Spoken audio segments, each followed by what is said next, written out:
پڑھ لکھ کے یہ بچے اچھے انسان بنیں گے، پڑھ لکھ کے یہ بچے اچھے انسان بنیں گے، اس ملک کے چلانے کا امکان بنیں گے، یہ عدل و انصاف کے سلطان بنیں گے۔ عبدالحمید اور ٹیپو سلطان بناؤ، انداز عمر کا تم ان کو سکھاؤ، بچے پڑھاؤ سبھی تم بچے پڑھاؤ، بچے پڑھاؤ سبھی تم بچے پڑھاؤ۔ اے ملک کے لوگوں ذرا تم ہوش میں آؤ، اے ملک کے لوگوں ذرا تم ہوش میں آؤ، پیسوں کو اپنے یوں نہ ہواؤں میں اڑاؤ، پیسوں کو اپنے یوں نہ ہواؤں میں اڑاؤ، بچے پڑھاؤ سبھی تم بچے پڑھاؤ۔ السلام علیکم ورحمۃ اللہ وبرکاتہ۔ کیسے ہو؟ امید ہے کہ سب خیریت سے ہوں گے۔ اللہ تعالیٰ آپ لوگوں کو ایسے ہی خوش رکھیں۔ میں نے جو آپ حضرات کے سامنے دو اشعار پڑھے، اس کو سن کر آپ سمجھ ہی گئے ہوں گے کس ٹاپک کو لے کر میں آپ حضرات کے سامنے بات کرنے والا ہوں۔ لیکن اس بات کرنے سے پہلے ایک چھوٹا سا قصہ سن لیجیے۔ استاد تھے، اس نے اپنے شاگرد کو، اپنے اسٹوڈنٹ کو کہا کہ بیٹا اوپر کمرے میں سے میرے لیے چادر لے کر کے آؤ۔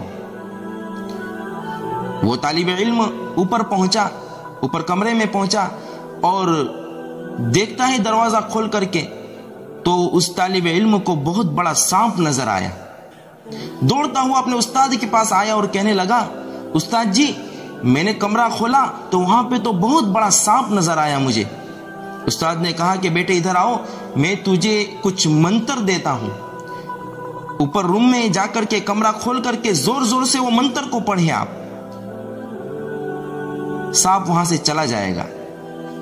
اسٹوڈنٹ دوڑتا ہوا گیا اور کمرہ کھولا اور زور زور سے وہ منتر پڑھنے لگا، پھر بھی سانپ تس سے مس نہ ہوا، سانپ ادھر سے ادھر نہیں گیا، وہیں پہ اسی جگہ پہ بیٹھا رہا۔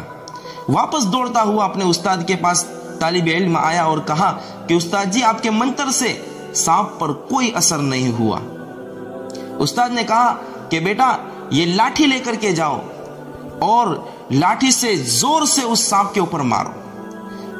بچہ دوڑتا ہوا واپس اسی کمرے میں گیا اور سانپ پر زور سے لاٹھی کا وار کیا، لیکن سانپ تس سے مس نہیں ہوا۔ واپس وہی طالب علم اپنے استاد کے پاس آیا کہ استاد جی سانپ تو وہیں کے وہیں ہے، سانپ پر کوئی اثر نہیں ہوا۔ استاد نے کہا کہ بیٹا یہ چراغ ہے، وہ چراغ اس کمرے میں جا کر کے جلاؤ۔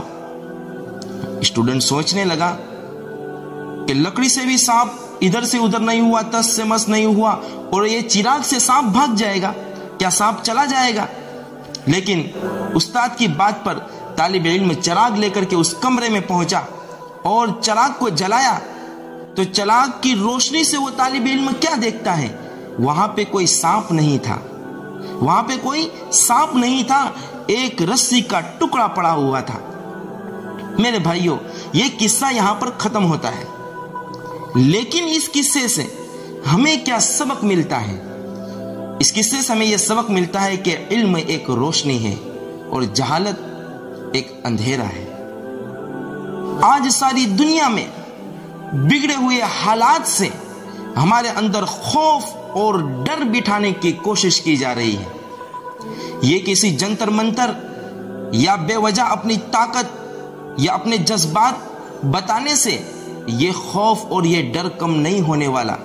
تو میرے بھائیوں ڈر، یہ خوف، یہ کیسے کم ہوگا؟ اس جہالت کے اندھیرے میں رہ کر یا تو انسان رسی کو سانپ سمجھ کر ڈر جاتا ہے، یا انسان سانپ کو رسی سمجھ کر اس پہ پیر رکھ دیتا ہے، دونوں سے انسان کو نقصان پہنچتا ہے۔ لیکن علم کی روشنی سے جب اندھیرا دور ہوگا تو خود بخود حقیقت سامنے آ جائے گی۔